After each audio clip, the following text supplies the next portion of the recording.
এই মুহূৰ্তত জনাই আছো এটা ব্ৰেকিং নিউজ। গোলকগঞ্জত ভয়ংকৰ পথ দুৰ্ঘটনা।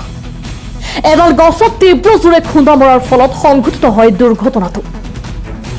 দুৰ্ঘটনাটোত থিতাতে নিহত এজন আৰু আহত দুজন বাইক আৰোহী। গোলকগঞ্জৰ বিষ্ণুদৈ গড়কাটানি পথত সংঘটিত হয় ভয়ংকৰ দুৰ্ঘটনা। বিৰাটনগৰ চাৰিআলিৰ পৰা হৰিৰ ঘাট লৈ গৈ থকা অৱস্থাত সংঘটিত হয় দুৰ্ঘটনাটোত নিহত মিৰাজ আলী প্ৰধানী নামৰ বাইক আৰোহীজন। আহত দুজনৰ বৰ্তমানলৈ নাম জানিব পৰা হোৱা নাই।